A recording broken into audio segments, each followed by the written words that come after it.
Hello friends, welcome my YouTube channel. मैं संपत सिंह आज आपके लिए लेकर आया हूँ एक केमिस्ट्री का टॉपिक और वो है हमारा रासायनिक अभिक्रियाएं एवं समीकरण। तो इस क्लास के अंदर हम रासायनिक अभिक्रियाओं के प्रकार यानी कितने प्रकार की होती है मोस्टली वो देखेंगे और जो इक्वेशन है उसको देखेंगे और रासायनिक अभिक्रिया को संतुलित करना भी हम सीखेंगे।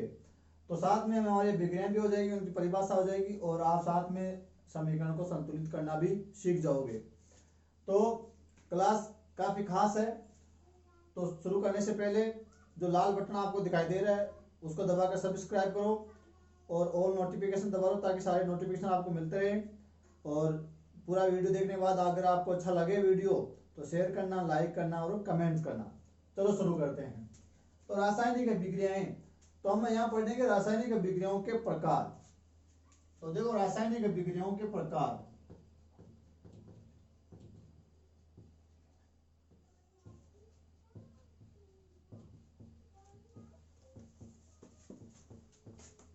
रासायनिक अभिक्रियाओं के प्रकार, और ये प्रकार अभी हम ले रहे हैं जो क्रिया कारक होता है उसकी प्रकृति और क्रिया के आधार पर। तो क्रिया कारक की क्रिया और प्रकृति के आधार पर, तो क्रिया कारक की क्रिया और प्रकृति के आधार पर जो रासायनिक अभिक्रियाएं हैं वो कितने प्रकार की होती है? मोस्टली होती है हमारी कितनी? 4 प्रकार की होती है। और भी अभिक्रियाओं के प्रकार होते हैं वो हम नेक्स्ट क्लास में देखेंगे। आज सिर्फ मोस्टली हम 4 प्रकार के बारे में चर्चा करने वाले हैं। तो क्रिया कारक की क्रिया और प्रकृति के आधार पर अभिक्रियाएं कितने प्रकार की होगी? 4 प्रकार की। अब पहले जानना है क्रिया कारक क्या है।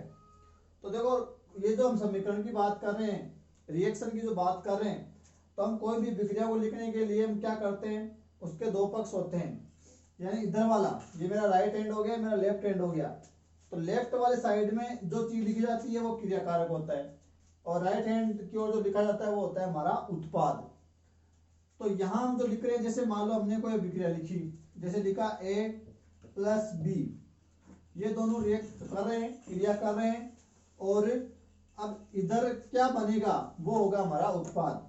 तो ए और बी रिएक्ट होके क्रिया करके रासायनिक अभिक्रिया करके क्या बना लिया? ए बी बना लिया। ये हमारा क्या है? समीकरण है। ये हो गया हमारा रासायनिक समीकरण। तो इधर देखो 2 क्रिया कारक मिलकर एक उत्पाद बना रहे हैं। तो इसको हम क्या कहेंगे? इधर वाले जो एक हो चाहे 2 हो, प्लस का निशान लगे तो 2 है, 1 है, 2 हो सकते हैं, 2 से ज्यादा हो सकते हैं। तो इनको कहते हैं क्रिया कारक। तीर के निशान के जो इधर लिखे जाते हैं उनको क्या कहते हैं? क्रिया कारक। जो किधर लिखे जा रहे हैं? हमारे लेफ्ट हैंड की ओर लिखे जा रहे हैं, तो इनको कहते हैं क्रिया कारक। ये भी यहाँ क्रिया कारक है और ये भी यहाँ क्या है? क्रिया कारक है। या इसको अभिकारक भी कह सकते हो आप, अभिकारक, क्योंकि अभिक्रिया में भाग लेते हैं। तो क्रिया कारक या अभिकारक कौन होते हैं? जो अभिक्रिया में भाग लेते हैं उनको क्रिया कारक या अभिकारक कहते हैं। तो यहाँ ए और बी भाग ले रहे, तो ये हो गए क्रिया कारक और अभिकारक। जो किधर लिखे जा रहे हैं? बाईं ओर लिखे जा रहे हैं। ये बायां हो गया और ये दायां हो गया। अब इसको दिखाने के लिए अभिक्रिया हुई है, इस दिशा में हो रही है। ये तीर का निशान क्या दिखा रहा है? कि अग्र दिशा में हो रही है। तो इसको हमेशा ऐसा तीर का निशान लगाया जाता है, नहीं कि ऐसा बराबर लगाना है, न आपको ऐसा करना है, ना आपको ऐसा करना है, ना आपको ऐसा करना है। वैसे हर का एक अलग अलग मतलब होता है। ये अगर दिशा में विक्रिया हो रही है तो नॉर्मली समीकरण के लिए ऐसे करते हैं। अगर दोनों दिशाओं में विक्रिया हो रही है तो हम उसको ऐसे भी कर सकते हैं, और अगर अभिक्रिया हमारे सामने अवस्था में है तो हम इसको ऐसा भी कर सकते हैं। तभी हमारी अभिक्रिया अगर दिशा में हो रही है तो तीर का निशान ऐसा लगाया जाता है, या बराबर का निशान आपको नहीं लगाना है और डबल भी नहीं निकाला है। और इस तीर के निशान के ऊपर हम कुछ लिख सकते हैं, जैसे उनको उत्प्रेरक वगैरह कहते हैं। वायुमंडलीय दाब लिख सकते हैं, कितने ताप पर हो रही है वो लिख सकते हैं। और इधर जो बना, ये भाग लेने वाले और ये बनने वाले, तो बनने वाले को कहते हैं उत्पाद। तो ये भी यहाँ उत्पाद है और ये क्या है? क्रिया कारक है। या इनको आप क्रिया फल भी कह सकते हो, क्रिया फल। कि ये दोनों ने अभिक्रिया, जो क्रिया कारक ने क्रिया की तो क्या बना? क्रिया फल बना। हमको क्या रिजल्ट मिला? वो ये मिला। तो इधर वाले हो गए जो अभिक्रिया में भाग लेते हैं क्रिया कारक है, जो नए बनते हैं वो होते हैं उत्पाद। और अभिक्रिया को दर्शाने के लिए अगर दिशा में हो रही तो हम ऐसा एरो लगाएंगे, दोनों दिशाओं में हो रही है तो हम ऐसा एरो लगा देंगे, और अभिक्रिया साम्य अवस्था में है तो हम आधा तीर इधर और आधा तीर इधर लगा देंगे। इसके ऊपर हम ताप दाब कुछ उत्प्रेरक वगैरह लिख सकते हैं। तो ये हो गया हमारे का एक रासायनिक अभिक्रिया या समीकरण। तो अब आपके समझ में आ गया होगा। अब शुरू करते हैं।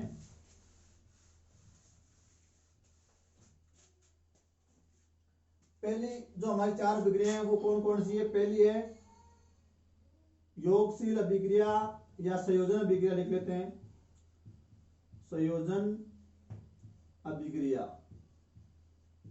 दूसरी है वियोजन अभिक्रिया, और तीसरी हमारी विस्थापन अभिक्रिया,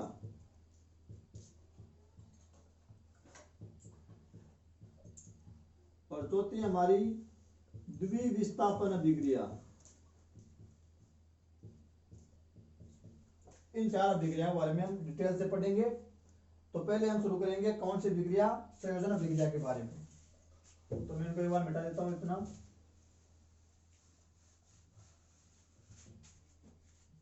तो पहला हमारी अभिक्रिया कौन सी? संयोजन अभिक्रिया।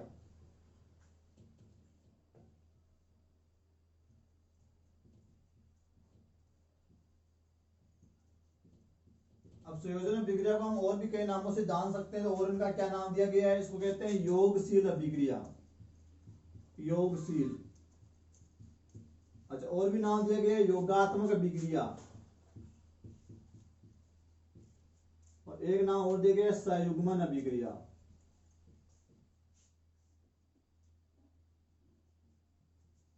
इन सभी नामों से जान सकते हैं हम कौन सी अभिक्रिया को? संयोजन अभिक्रिया को। संयोजन अभिक्रिया के दो, योगशील के दो, योगात्मक के दो या संयुग्मन के दो। संयुग्मन का मतलब जुड़ना, सह युग्मन यानी सह यानी साथ में जुड़ना, युग्मन होना। योगात्मक योग होना, जुड़ना।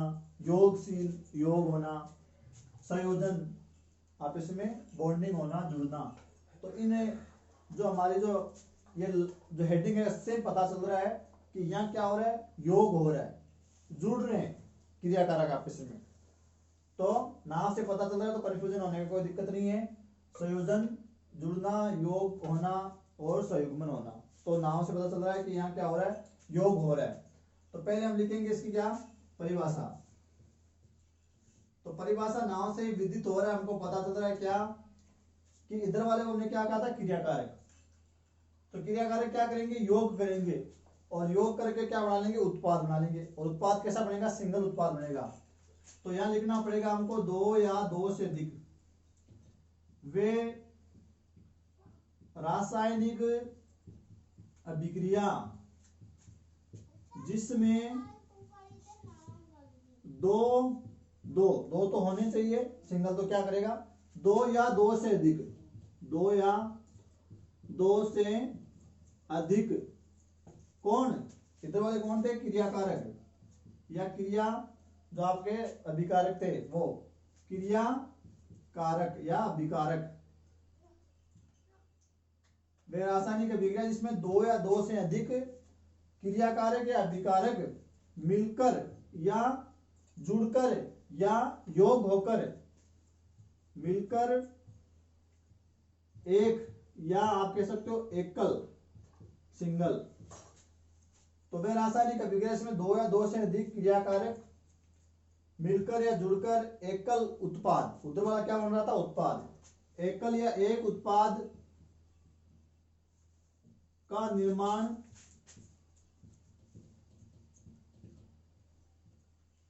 करता है तो उसे हम क्या कहेंगे? योगशील, योगात्मक, संयुग्मन या संयोजन अभिक्रिया कहेंगे।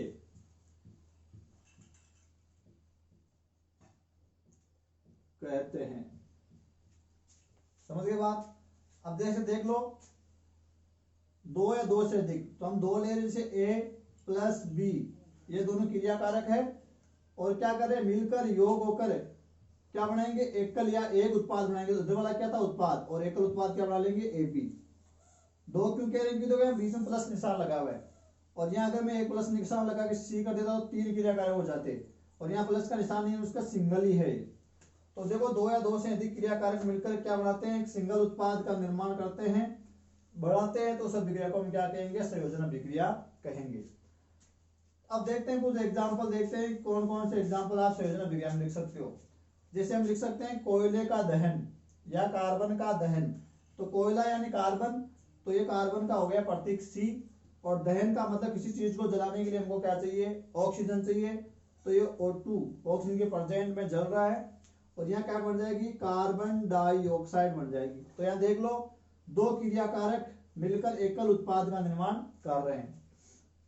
दूसरा ले लें हम यहाँ कैल्शियम ऑक्साइड, इसको कहते हैं बिना बुझा चूना, कैल्शियम ऑक्साइड बिना बुझा चूना, और इसका हम क्या करा रहे हैं, पानी से रिएक्ट करा रहे हैं, पानी के साथ विक्रिया कर रहे हैं, पानी मिला रहे हैं, तो ये हो गया पानी। इससे क्या होगा, इससे बनेगा कैल्शियम हाइड्रोक्साइड CaOH का होल 2। तो ये क्या है, बिना बुझा चूना, हमने उसमें पानी डाला, जो हमारी कली होती है, घरों में कली लगाते हैं, चूना लाते हैं हम, उसमें पानी डालते हैं और फिर हमको उसका विलयन मिलता है, उसको कैल्शियम हाइड्रोक्साइड कहते हैं। तो ये बिना बुझा चूना है, पानी डाला और क्या मिल गया, कैल्शियम हाइड्रोक्साइड मिल गया, और इसको कहते हैं बुझा हुआ चूना। ये क्या है, बुझा हुआ चूना। तो देखो यहाँ कितने अभिकारक है, 2 अभिकारक, कितना उत्पाद मिल रहा है, सिंगल। यहाँ हमने बात की थी कि हम संतुलित करके भी देखेंगे बराबर है कि नहीं है। देखो यहाँ इधर कार्बन 1 है तो कार्बन 1 है, ऑक्सीजन कितनी है, यहाँ 2 है, तो इधर भी कितने हैं, 2 है, तो ये अभिक्रिया हमारी संतुलित है। इधर देखो कैल्शियम कितना है, 1 है, तो इधर भी देखो 1 है, ऑक्सीजन कितने हैं, 1 ये रहा और 1 ये रहा, 2 है, तो इधर भी देखो ये 2 है। ये जो इसके अंदर जो आ रहे हैं वो दोनों इसमें ये काउंट होंगे, ये इसके भी गुणा में है और इसके भी गुणा में है, तो ये हो गया ऑक्सीजन 2। तो हाइड्रोजन कितने हैं, यहाँ 2 है, तो देखो ये हम बात करें जब दोनों के गुणा में है, तो ये हाइड्रोजन भी कितने हो गए, 2 हो गए, तो अभिक्रिया हमारी संतुलित है। तीसरा एग्जांपल हम ले यहाँ, तो मैग्नीशियम का जो फित्ता होता है उसका हम दहन कर रहे हैं Mg, तो दहन करने के लिए क्या चाहिए, ऑक्सीजन चाहिए, तो ऑक्सीजन की उपस्थिति में जला रहे हैं, यहाँ बनेगा मैग्नीशियम का ऑक्साइड। जब किसी चीज को ऑक्सीजन की उपस्थिति में जलाते हैं तो ऑक्साइड बन जाता है उसका, ये बन गया मैग्नीशियम ऑक्साइड। अभिक्रिया बैलेंस नहीं है हमारी, देखो यहाँ मैग्नीशियम सिंगल है, यहाँ भी सिंगल है, बराबर है, लेकिन यहाँ ऑक्सीजन 2 है और इधर कितना है, 1 ही है। तो 2 करने के लिए हमको ध्यान रखना है हमेशा ही, इधर 2 नहीं लगाना कि यहाँ मैं 2 लगा दूं, ये गलत हो जाएगा। हमेशा जो भी नंबर लगाना वो आगे लगाना है, यहाँ लगा सकते हो आप आगे, लेकिन पीछे नहीं लगा सकते, बीच में नहीं लगा सकते कि अगर मेरे यहाँ 2 करने तो मैं मैग्नीशियम यहाँ 2 लगा दूं, नहीं, या यहाँ 2 लगा दूं, नहीं, या यहाँ 2 लगा दूं, नहीं, पहले लगाना है। तब तो आप इसको एक डब्बे में बंद कर सकते हो ऐसे, ताकि आपको पता रहे कि डब्बे के पहले लगाना है। तो अब मेरे यहाँ मैग्नीशियम कितने, 1 ये तो 1 है, ऑक्सीजन यहाँ 2 है, तो यहाँ 2 नहीं लगाना, आपको शुरू में 2 लगाना है यहाँ। तो अब कितने हो गए, ऑक्सीजन भी यहाँ 2 और ऑक्सीजन भी यहाँ कितने हो गए, 2 हो गए, ये गुणा में हो गया इसके। लेकिन इसकी वजह से मैग्नीशियम कितने हो गए, 2 हो गए, क्योंकि ये इसके भी तो गुणा में है। तो यहाँ 2 करने के लिए यहाँ 2 नहीं लगाना है, आपको पहले लगाना है 2 यहाँ, तो ये इधर भी मैग्नीशियम 2 हो गए, तो हमारी 2 मैग्नीशियम 2 ऑक्सीजन और इधर भी बराबर हो गए। अगला हम उदाहरण लें, तो कॉपर को जला रहे हैं उसी प्रकार ऑक्सीजन की उपस्थिति में, तो यहाँ भी क्या बनेगा, कॉपर का ऑक्साइड बनेगा CuO। तो यहाँ भी अभिक्रिया में बैलेंस नहीं है, ये कॉपर सिंगल है, यहाँ भी कॉपर सिंगल है, यहाँ ऑक्सीजन 2 है और यहाँ 1 है। तो बैलेंस करने के लिए यहाँ 2 नहीं लगाना है, यहाँ शुरू में 2 लगाने, तो देखो ऑक्सीजन 2 हो गई, लेकिन ऑक्सीजन तो बैलेंस हो गए, लेकिन देखो यहाँ कॉपर 2 हो गए, तो आपको यहाँ 2 नहीं लगाना है, यहाँ 2 लगाना है। तो ये हो गया कॉपर ऑक्सीजन की उपस्थिति में क्या बन गया, कॉपर का ऑक्साइड बन गया। चलो अगला उदाहरण ले रहे हैं 5 नंबर। जैसे H2 गैस और ऑक्सीजन गैस में मिलती है तो क्या बन जाता है, हमारा जल बन जाता है, H2O बन जाता है। तो देखो यहाँ हर जगह देख लो आप, पता साथ में ध्यान रखना है, 2 क्रिया कारक मिलकर सिंगल उत्पाद का निर्माण कर रहे हैं, सिंगल है एकदम, डबल नहीं है, एकल। तो यहाँ भी देखो 2 क्रिया कारक मिलकर एकल उत्पाद बना रहे हैं, यहाँ हाइड्रोजन 2 है, यहाँ भी 2 है, यहाँ O2 2 है, लेकिन यहाँ 1 है। तो यहाँ मुझे 2 नहीं करना है, यहाँ शुरू में 2 करना है। तो यहाँ शुरू में 2 किए, ऑक्सीजन तो 2 हो गए, चलो ये तो बैलेंस हो गए, लेकिन हाइड्रोजन कितने हो गए, 2 दूनी 4 हो गए, इसको गुणा करना है आपको। लेकिन यहाँ कितने, 2 ही है, तो यहाँ 4 नहीं करना है, यहाँ 2 करना है, तो 2 दूनी 4। तो देखो 2 क्रिया कारक मिलकर एकल उत्पाद बना रहे हैं। इसी प्रकार हम ले रहे हैं एथीन, और एथीन का सूत्र होता है CH2 डबल बॉन्ड CH2, और इसका हम क्या करेंगे, हाइड्रोजनीकरण कराएंगे, यानी H2 गैस प्रवाहित करेंगे, और इससे क्या बन जाएगा,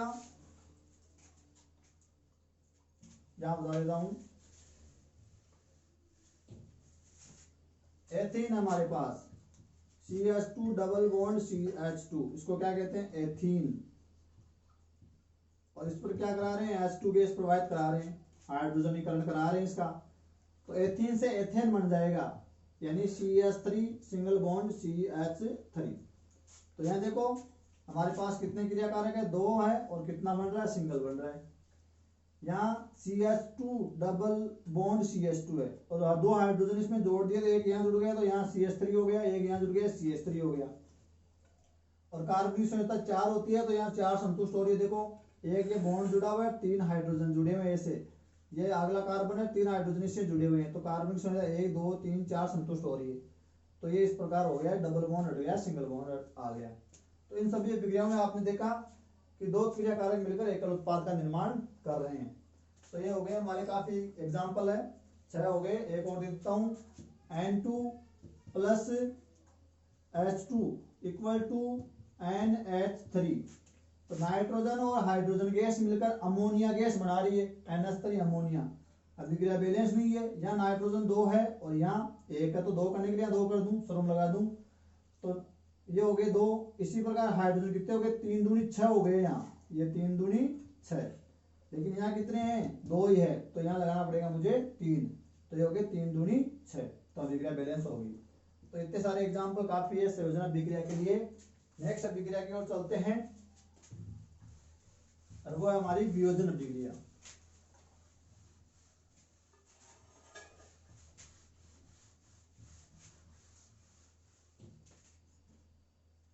अगली नंबर 2 हमारी अभिक्रिया है, कौन सी, वियोजन। वियोजन अभिक्रिया, इसका अन्य नाम हम क्या दे सकते हैं, अपघटनीय अभिक्रिया। अपघटनीय अभिक्रिया या अपघटनीय अभिक्रिया या अपघटन अभिक्रिया।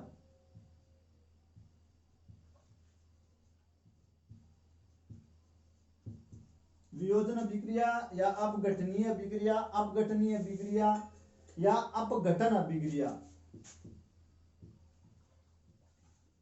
अपघटन अभिक्रिया, अपघटन यानी टूटेंगे, यहाँ वियोजन, वियोजन यानी अलग अलग हो जाएंगे, टूट जाएंगे, टूटना, बड़ा अणु टूट के 2 छोटे छोटे अणु बना लेंगे, वियोजित हो जाएंगे, वो अलग अलग हो जाएंगे।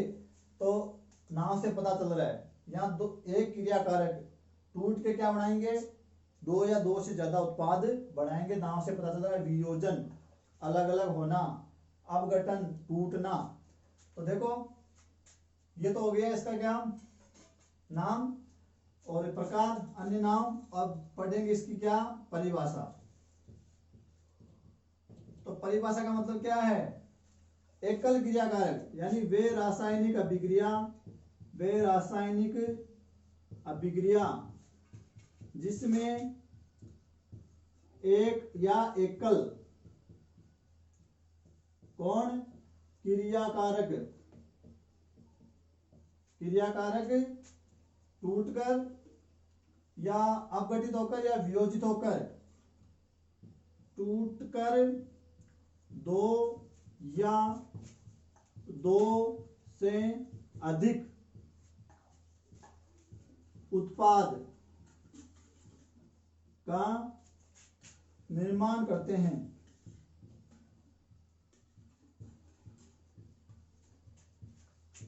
तो उसे हम क्या कहेंगे, वियोजन अभिक्रिया कहेंगे, वियोजन अभिक्रिया, वियोजन अभिक्रिया कहते हैं। तो समझ में आ गई बात। रासायनिक अभिक्रिया जिसमें एकल क्रियाकारक टूटकर या वियोजित होकर 2 या 2 से अधिक क्या बनाता है, उत्पाद बनाता है, का निर्माण करता है, तो उसको हम क्या कह देंगे, वियोजन अभिक्रिया कह देंगे। और यहाँ एक बात ध्यान रखनी है, तोड़ना है हमको किसी क्रियाकारक को, किसको तोड़ना है, क्रियाकारक को, तो तोड़ने के लिए हमको उसको ऊर्जा देनी पड़ेगी, ऐसे टूटेगा नहीं वो। तो यह अभिक्रिया हमेशा कैसी होती है, उष्मा शोषी होती है, उनको उष्मा चाहिए। तो यहाँ वियोजन अभिक्रिया के लिए हमको उष्मा यानी ताप, या प्रकाश, प्रकाश में रख देंगे तो भी उसका वियोजन हो सकता है, या विद्युत, विद्युत द्वारा भी उसका अपघटन कराया जा सकता है। तो इस एनर्जी का हमको किसी न किसी प्रकार की ऊर्जा की आवश्यकता पड़ेगी, अन्यथा वो उसका वियोजन नहीं होगा, टूटेगा नहीं वो। तो इस अभिक्रिया एक ऐसी होती है, उसमें शोषी प्रकार की होती है वियोजन अभिक्रिया। ठीक है, तो यहाँ हमको किसी न किसी प्रकार की उसमें या ताप देना पड़ेगा अभिक्रिया को, या उसको प्रकाश देना पड़ेगा, या हम उसको विद्युत धारा उसमें प्रवाहित करनी पड़ेगी, तब जाके उसका वियोजन होने वाला है उस क्रिया कार्य का, अन्यथा नहीं होगा। तो यहाँ ये तीन चीजें चाहिए हमको। तो इसके आधार पर ये अभिक्रिया भी कितने प्रकार की होगी, वियोजन अभिक्रिया 3 प्रकार की, ऊष्मीय अपघटन, प्रकाश अपघटन और विद्युत अपघटन। तो हम उसको एक एक को देखेंगे।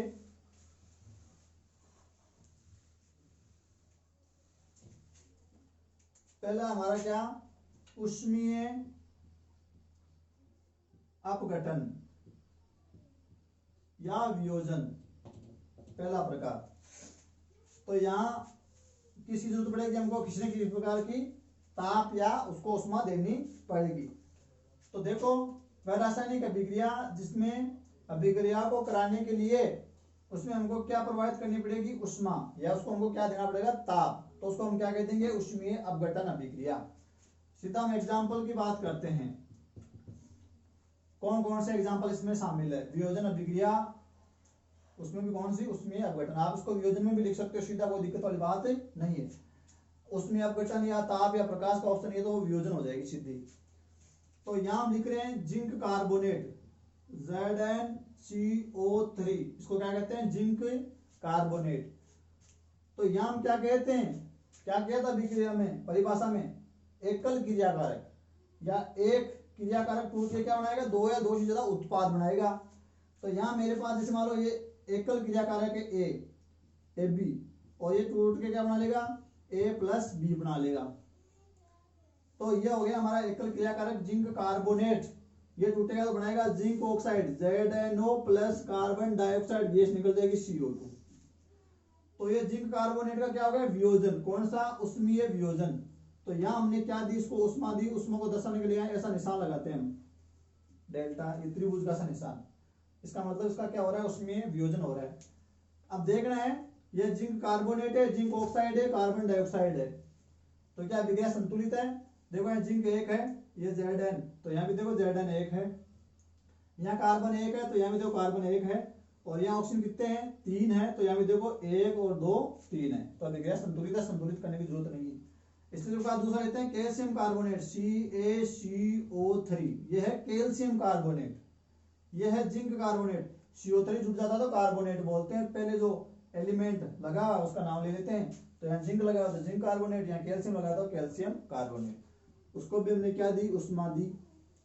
तो ये किस में टूट गया, कैल्शियम ऑक्साइड, CaO, अभी हम पढ़े थे बिना बूझा चुना, कैल्शियम ऑक्साइड, और साथ में कौन सी गैस निकल गई, CO2। तो देखो यहाँ कैल्शियम अकेला है तो यहाँ भी अकेला है, यहाँ कार्बन 1 है तो यहाँ भी 1 है, और यहाँ ऑक्सीजन 3 है तो 2 और 1 3। अभिक्रिया हमारी संतुलित है। तो ये हो गया कैल्शियम कार्बोनेट का वियोजन, ये हो गया जिंक कार्बोनेट का वियोजन। तो यहाँ हमको क्या देनी पड़ रही है, उष्मा देनी पड़ रही है।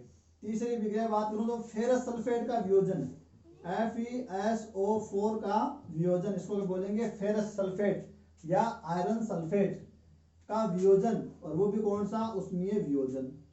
जब इसका वियोजन होगा तो यहाँ ferric oxide Fe2O3 plus sulphur trioxide plus sulphur dioxide gas बनेगी। ठीक है, ये गैस के रूप में निकलेगी। तो ये क्या, फेरस सल्फेट का वियोजन कर रहे हैं, ऊष्मीय वियोजन कर रहे हैं। या आयरन सल्फेट तो क्या बनेगा, ferric oxide Fe2O3, sulphur trioxide 3 है तो सल्फर 3 ऑक्सीजन और ट्राइऑक्साइड, ऑक्सीजन जुड़ जाता तो ऑक्साइड, सल्फर 2 ऑक्सीजन तो डाइऑक्साइड, तो सल्फर डाइऑक्साइड सल्फर ट्राइऑक्साइड। इस अभिक्रिया को हम संतुलित करना देखें तो ये संतुलित नहीं है। देखो यहाँ Fe1 है, यहाँ 2 है, सीधा पता चल रहा है। तो अब Fe यहाँ 2 नहीं करना, आपको कहाँ लगाना, शुरू में 2 लगाने, तो Fe 2 हो गए, इधर भी Fe 2 हो गए।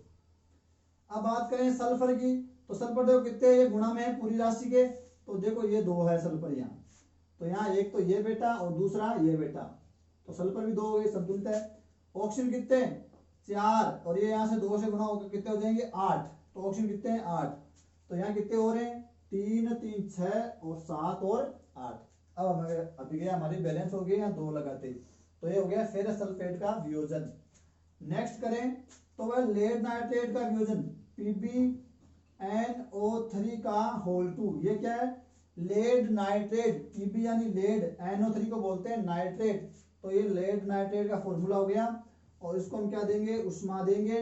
तो क्या बनेगा यह बनेगा लेड ऑक्साइड PbO प्लस बनेगा नाइट्रोजन का ऑक्साइड NO2 प्लस निकलेगी oxygen gas. Lead nitrate, lead oxide, nitrogen dioxide और ऑक्सीजन। अब अभिक्रिया को संतुलित करना है। तो यहां देखो Pb कितना है 1 है, यहां भी 1 है, यहां नाइट्रोजन कितने हैं, यहां हम एक बार कर लेते हैं ऐसा 2 ले लेते हैं, इसको 2 अभिक्रिया आसान हो जाएगी। तो हमने ये 2 ले लिए लेड नाइट्रेट कितने ले लिए 2 अणु ले लिए। तो यहां देखो Pb कितना है 1 ही है, तो हमने यहाँ 2 कर देना है। तो Pb 2 और यहाँ भी Pb 2। अब देखो यार नाइट्रोजन देखो कितने हैं, ये 2 तो है ही है, ये इसके गुणा में है, और 2 ये और 2 यहां से गुणा हो जाएंगे इससे। तो कितने हो गए 4 हो गए, 2 दूनी 4। और यह नाइट्रोजन कितना है सिंगल है, तो हमको कितना लगाना पड़ेगा यहाँ आगे 4 लगाना पड़ेगा। तो ये लो नाइट्रोजन भी 4 हो गए, यह भी 4 और उधर भी 4। तीसरी चीज देखें ऑप्शन को। तो देखो 3 दूनी 6 ये गुणा हो जाएगा, ये ऑप्शन यहाँ कितना है 3 और ये से गुणा हो जाए तो कितना होगा 3 दूनी 6 और ये इस 2 से भी गुणा होगा पूरी, ये 2 सभी से गुणा होता है। तो ये हो गया 3 दूनी 6 और 6 दूनी 12। तो इधर काउंट कर लो कितने 4 दूनी 8, 8 2 10 और 10 और 2 12। अब हमारी अभिक्रिया क्या हो गई है संतुलित हो गई है। तो ये आप वियोजन अभिक्रिया में लिख सकते हो, उसमें अपघटन के 4 एग्जाम्पल काफी हैं। चलो अगला वियोजन देखते हैं। और अगला है हमारा कौन सा वियोजन, विद्युत वियोजन ले लेते हैं, विद्युत अपघटन ले लेते हैं विद्युत। तो यहां हमको किसकी जरूरत पड़ेगी विद्युत की।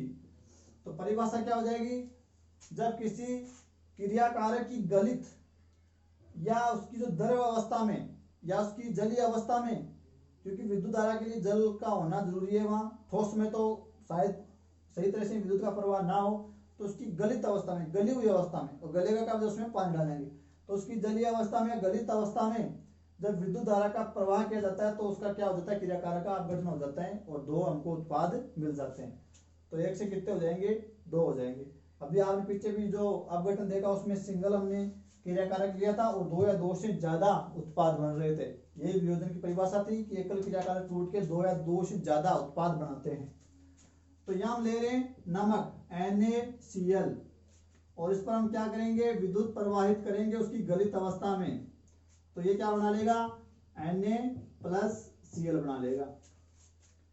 और विद्युत का प्रवाह कर रहे तो आयन बनेंगे, चाहो तो आप इसको आयन के रूप में लिख सकते हो Na+Cl- और चाहो तो ऐसे लिख सकते हो। इसी प्रकार हाइड्रोक्लोरिक अम्ल है, तो अगर इसमें हम विद्युत धारा प्रवाहित करेंगे तो ये H+Cl में बन जाएगा, और विद्युत का प्रवाह करें तो आयन बन जाएंगे H+ और Cl-। ऐसे भी आप लिख सकते हो, कोई दिक्कत वाली बात नहीं है, और चाहो तो सीधा लिख दो कोई बात नहीं है। इसी प्रकार जल का विद्युत अपघटन करा दो तो ये H2 जल, और ये टूटेगा किसमें हाइड्रोजन गैस में प्लस ऑक्सीजन गैस में।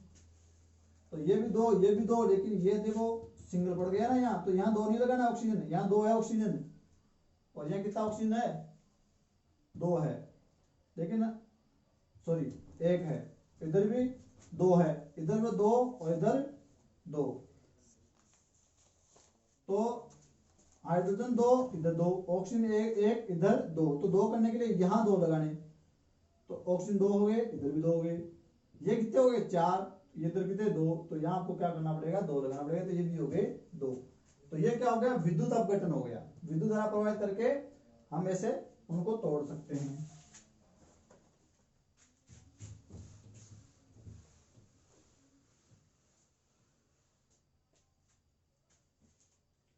अब हम करेंगे क्या प्रकाश अपघटन।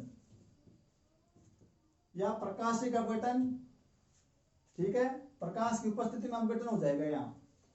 तो देखो क्या है, तो प्रकाश ये, तो यहाँ हम पहला उदाहरण ले रहे हैं hydrogen bromide HBr, hydrogen bromide, और इस पर हम क्या प्रोवाइड करेंगे, प्रकाश। प्रकाश कैसे, H म्यू से लिखा जाता है, तो आप ऐसे लिख सकते हो। तो यहाँ H2 गैस प्लस आपकी ब्रोमीन निकलेगी, ब्रोमीन गैस और H2 गैस निकलेगा, hydrogen gas H2 plus Br2। तो यहाँ देखो ये भी दो है, ये भी दो है, और यहाँ ये सिंगल ही है पूरा का पूरा, तो यहाँ हम संतुलित करने के लिए कितना लगा देंगे, 2।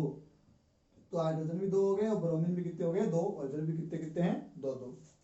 इसी प्रकार हम ले सकते हैं सिल्वर क्लोराइड AgCl, इस पर हमने क्या प्रोवाइड किया, प्रकाश। तो क्या बन जाएगा, silver plus chlorine gas Cl2। इधर कितना है, सिल्वर 1 है, इधर भी 1 है, क्लोरीन कितना है, 1 है, लेकिन इधर 2 है। तो 2 करने के लिए यहाँ 2 नहीं लगाना है, यहाँ 2 लगाना है, तो ये हो गया क्लोरीन 2, ये भी क्लोरीन 2, सिल्वर अब इसकी वजह से कितने हो गए, 2, तो यहाँ हमको कितना लगाना पड़ेगा, 2। इसी प्रकार आप ले लो AgBr, silver bromide, silver chloride, hydrogen bromide, single है, 2 या 2 से ज्यादा में टूट रहे हैं। इस पर भी हमने क्या किया, प्रकाश प्रोवाइड किया। तो ये उसी प्रकार सिल्वर प्लस ब्रोमीन बना लेगा, ब्रोमीन 2 सिल्वर 1, ब्रोमीन 1 सिल्वर 1, तो संतुलित करने के लिए कितना पड़ेगा, 2, और तो सिल्वर 2 हो गए, ब्रोमीन 2 हो गए, इधर ब्रोमीन 2 है, सिल्वर 1 है, तो इधर करना पड़ेगा हमको 2। तो ये हो गया हमारा क्या, प्रकाशीय अपघटन। इतने एग्जाम्पल काफी है। और ये सिल्वर ब्रोमाइड की जो विक्रिया है वो श्वेत श्याम फोटोग्राफी में काम आती है, ये भी ध्यान रख सकते हो आप। यहाँ इसको हम क्या कर सकते हैं, प्रकाश में रखना पड़ेगा, बाहर धूप में, तो हमारी विक्रिया हो जाएगी। तो ये हो गए 3 प्रकार किसके, वियोजन अभिक्रिया के हो गए। अब तीसरा हमारा प्रकार आता है कौन सा, विस्थापन अभिक्रिया। विस्थापन अभिक्रिया, रिप्लेसमेंट, विस्थापित यानी जगह चेंज करना, एक को उठा के यहाँ रख देना, उसको यहाँ रख देना, तो जगह चेंज हो रही है, विस्थापन विस्थापन हो रहा है, तो नाम से पता चल रहा है विस्थापन अभिक्रिया, रिप्लेसमेंट, जगह चेंज करना। तो परिभाषा क्या होगी इसमें, देखो क्या होता है, जो अधिक क्रियाशील जो अणु होते हैं वो क्या करते हैं, कम क्रियाशील अणु को उसकी जगह से हटा देते हैं और उसका स्थान खुद ले लेते हैं। और अधिक क्रियाशील कौन है और कम क्रियाशील कौन है, उसके लिए हमको एक श्रेणी पढ़नी पड़ती है, उसको कहते हैं सक्रियता श्रेणी। कौन सी श्रेणी, सक्रियता श्रेणी, सक्रियता श्रेणी। तो जो सक्रियता श्रेणी में तो ऊपर आता है वो ज्यादा क्रियाशील होता है, जो मध्य में आता है वो मध्यम क्रियाशील होता है, और जो सबसे नीचे आता है वो सबसे कम क्रियाशील एलिमेंट होता है। तो सक्रियता श्रेणी के आधार पर हमारी विस्थापन अभिक्रिया को समझना पड़ेगा आपको।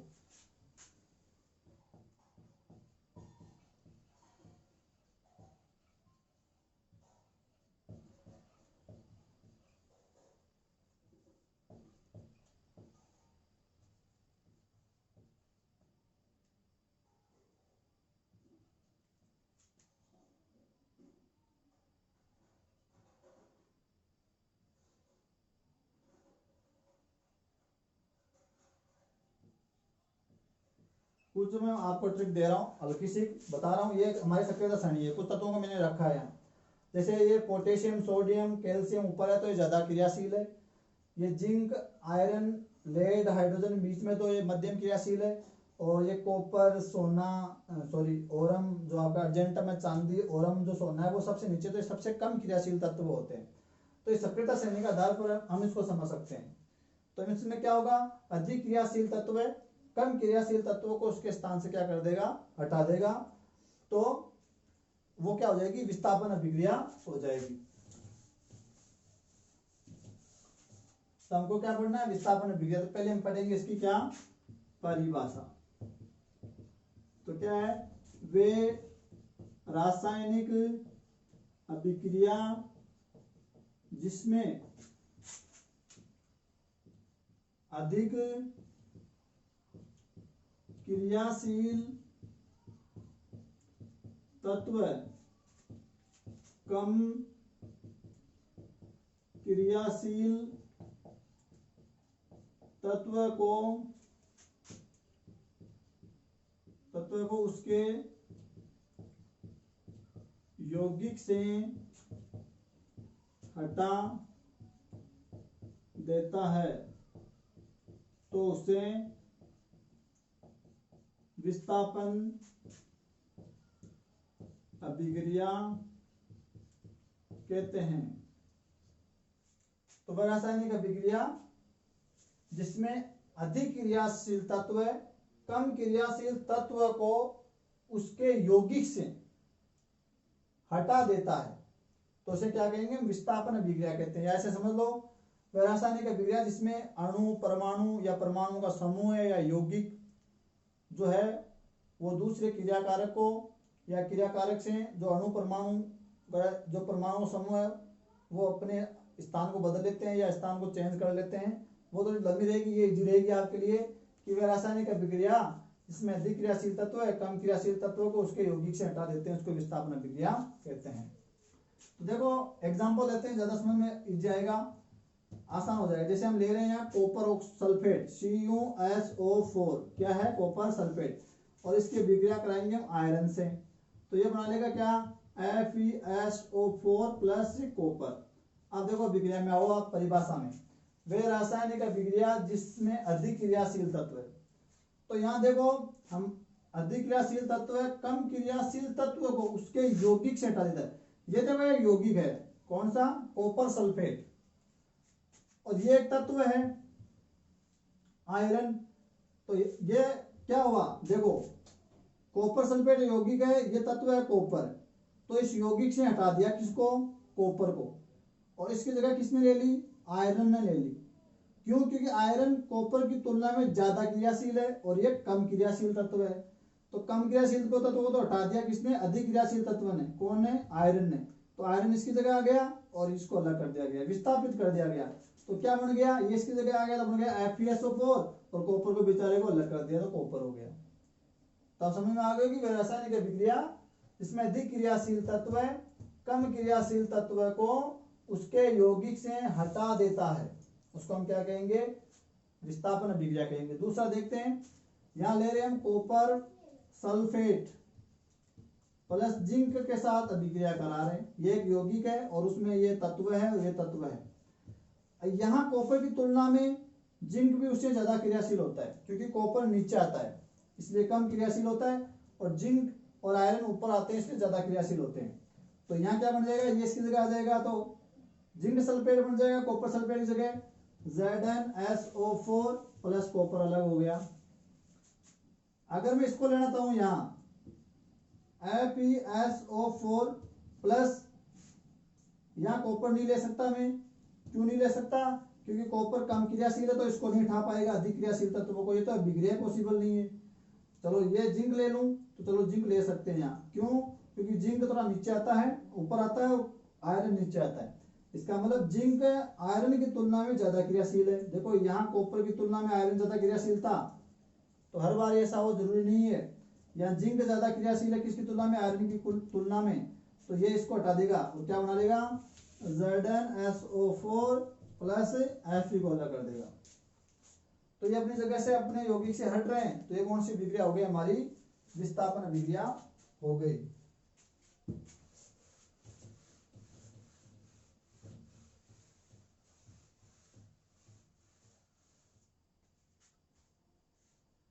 यहां वे वो लिख सकते हो कॉपर क्लोराइड CuCl2 को क्या कहते हैं, कॉपर क्लोराइड CuCl2 क्या कह रहे हैं, कॉपर क्लोराइड। इसका अगर मैं लेड से अभिक्रिया करा दूं यानी Pb से, तो यहाँ क्या बन जाएगा, कॉपर हट जाएगा और क्या बन जाएगा, लेड क्लोराइड PbCl2 बन जाएगा प्लस कॉपर अलग हो जाएगा। तो क्यों, क्योंकि लेड ज्यादा क्रियाशील है किससे, कॉपर से, तो इसकी जगह आ जाएगा तो क्या बन जाएगा, लेड क्लोराइड प्लस कॉपर बन जाएगा, और कॉपर क्लोराइड से कॉपर हट जाएगा। तो इतने एग्जाम्पल काफी है। चलो अब चलते हैं लास्ट हमारी अभिक्रिया कौन सी, द्विविस्थापन अभिक्रिया। तो लास्ट अभिक्रिया हमारी कौन सी है, द्विविस्थापन रासायनिक अभिक्रिया। तो देखो पहले हमने पढ़ा विस्थापन अभिक्रिया तो एक ही तत्व का विस्थापन हो रहा था, और यहाँ क्या हो रहा है, द्वि मतलब दो तत्वों का विस्थापन होगा। तो इधर के तो दोनों जो क्रियाशील जो सॉरी इधर जो अभिक्रिया के तो इधर के जो तत्व होते हैं जो यौगिक को क्या कहते हैं क्रियाकारक, क्रिया दोनों क्रियाकारकों के तत्व अपना स्थान बदल लेते हैं, ये उसकी जगह चला जाता है, ये उसकी जगह आ जाता है। तो दोनों क्रियाकारकों के दोनों तत्वों ने अपने यौगिकों से अपना स्थान बदल लिया तो हम उसको क्या कह देंगे द्विविस्थापन अभिक्रिया, और एक अपना स्थान बदल रहा है तो उसको हम कह देंगे विस्थापन अभिक्रिया। तो इसका हम इजी परिभाषा लिखते हैं, वो क्या है, वे रासायनिक अभिक्रिया जिसमें आयन परस्पर अपना स्थान बदल लेते हैं उसे द्विविस्थापन अभिक्रिया कहते हैं। ये जी रहेगा, वे रासायनिक अभिक्रिया जिसमें आयन परस्पर अपना स्थान बदल लेते हैं, चेंज कर लेते हैं, उनको हम क्या कहेंगे द्विविस्थापन अभिक्रिया। यहाँ आयन बनेंगे, आयन बनना जरूरी है यहाँ। और दूसरी परिभाषा क्या लिख सकते हो, दोनों क्रियाकारक के दोनों जो तत्व है वो अपना स्थान चेंज करें तो द्विविस्थापन होगा। जैसे हम ले रहे हैं एग्जांपल यहाँ कॉपर सल्फेट CuSO4 और एक इस पर अम्ल डालेंगे पर्पल अम्ल सोडियम हाइड्रोक्साइड NaOH। तो देखो यहाँ पे कितने क्रियाकारक लिए, दो क्रियाकारक लिए। अब दोनों क्रियाकारकों के तत्व ही अगर अपना स्थान बदल लें तो उनको हम क्या कह देंगे द्विविस्थापन अभिक्रिया। तो यहाँ तो प्रोडक्ट भी बनेंगे वो कितने बनेंगे डबल बनेंगे। तो देखो हम क्या कह रहे हैं वे रासायनिक अभिक्रिया जिसमें आयन परस्पर अपना स्थान बदल लेते हैं। इसका आयनन करो तो ये किस में टूटेगा, कॉपर प्लस में और SO4 माइनस में, सोडियम पॉजिटिव और OH नेगेटिव, ऐसे आयन बनेंगे। क्या आयन बने Cu plus plus SO4 negative plus Na positive plus OH negative, ऐसे आयन बन गए। हर एक यौगिक में आयन होते हैं दो, एक नेगेटिव एक पॉजिटिव, जो मिलकर एक यौगिक बनाते हैं। अब देखो ये पॉजिटिव वाला किसके साथ जाएगा, नेगेटिव के साथ जाएगा, विपरीत आयन के साथ जाएगा। समान आवेशों में तो क्या होता है प्रतिकर्षण होता है, और असमान आवेशों में क्या होता है आकर्षण। तो ये पॉजिटिव किसके साथ चला गया, नेगेटिव के साथ। तो कॉपर हाइड्रोक्साइड के साथ चला गया तो क्या बन गया कॉपर हाइड्रोक्साइड CuOH का होल 2, ये किसका फॉर्मूला है copper hydroxide. Sodium hydroxide copper sulphate, और ये जो पॉजिटिव है पहले पॉजिटिव को लिखना है फिर नेगेटिव को लिखना है। तो Na पॉजिटिव किसके जाएगा SO4 नेगेटिव के साथ, तो क्या बन जाएगा प्लस Na2SO4। तो क्या बना copper sulphate plus sodium sulphate, sorry copper hydroxide plus sodium sulphate बने। आयनों ने अपना क्या कर लिया परस्पर अपना स्थान बदल लिया। और आप वैसे भी देख सकते हो कि दोनों क्रियाकारक, ये भी क्रियाकारक ये भी क्रियाकारक, इन दोनों के तत्व है परस्पर अपना क्या करें स्थान बदल रहे हैं। तो दोनों के बदल रहे हैं तो क्या हो गया द्विविस्थापन अभिक्रिया हो गया। तो ये बन गया copper hydroxide plus sodium sulphate. ठीक है, चलो एक और ले लेते हैं एग्जांपल, ये लेते हैं सोडियम, ये ले लेते हैं सोडियम सल्फेट Na2SO4, इसके अभिक्रिया कराते हैं बेरियम क्लोराइड BaCl2 के साथ। तो ये किस में हो जाएगा Na positive SO4 negative Ba positive और Cl2 नेगेटिव। तो ये Na पॉजिटिव किसके साथ जाएगा Cl नेगेटिव के साथ, और क्या बना लेगा सोडियम क्लोराइड यानी NaCl, और ये पॉजिटिव और ये नेगेटिव तो क्या बन जाएगा बेरियम सल्फेट बन जाएगा BaSO4। देखो ये अभिक्रिया हमारी संतुलित है क्या, Cu एक है तो इधर भी एक है, सल्फर यहाँ कितना है एक है तो इधर भी एक है, ऑक्सीजन कितने हैं यहाँ 4 और 1 5 है तो इधर 4 2 6 और हैं। ठीक है, और इधर देखो सोडियम अकेला इधर कितने हैं 2 है, तो संतुलित करने के लिए कितना लगाना पड़ेगा सोडियम को 2 करना पड़ेगा यहाँ। तो सोडियम 2 इधर भी 2, अब कितने हो गए ऑक्सीजन देखो 2 और 4 6, तो ये भी देखो 4 और 2 6 हो गए, 2 ये और 4 ये 6, सोडियम 2 को बराबर हो गई बैलेंस हो गई।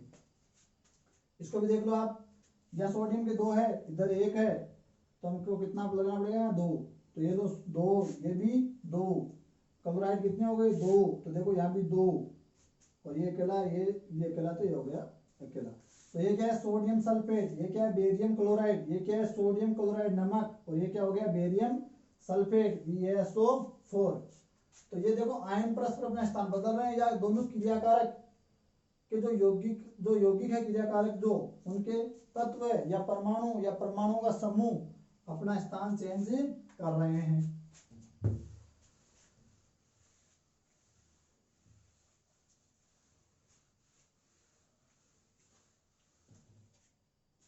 या आप और एग्जांपल लिख सकते हो क्या, वो है सिल्वर नाइट्रेट AgNO3, और इसकी विक्रिया में कर दूं किससे, पोटेशियम ब्रोमाइड से KBr, या पोटेशियम क्लोराइड से किसी से करा लो। तो ये पॉजिटिव, ये नेगेटिव, ये पॉजिटिव और ये नेगेटिव, तो क्या बन जाएगा AgBr silver bromide, silver nitrate potassium bromide, क्या बन गया सिल्वर ब्रोमाइड AgBr, और ये बन जाएगा पोटेशियम नाइट्रेट KNO3। तो यहाँ भी देखो आयन परस्पर अपना स्थान चेंज कर रहे हैं। और ले सकते हो आप यहाँ potassium nitrate KNO3 plus silver chloride AgCl ले लो। तो ये पॉजिटिव, ये नेगेटिव, ये पॉजिटिव, ये नेगेटिव, तो ये पॉजिटिव किसके साथ आ जाएगा नेगेटिव के साथ, तो क्या बन जाएगा KCl पोटेशियम क्लोराइड, और ये क्या बन जाएगा AgNO3 सिल्वर नाइट्रेट। तो जब आयन अपना स्थान बदल रहे हैं तो उसको हम क्या कह देंगे द्विविस्थापन अभिक्रिया। आशा करता हूँ वीडियो आपके समझ में आएगा। आपके मन में कोई डाउट है, कोई कंफ्यूजन है तो आप वो कमेंट करके पूछ लेना, और कुछ अभिक्रियाएं जो बची हुई है वो हम नेक्स्ट पार्ट में देख लेंगे। धन्यवाद।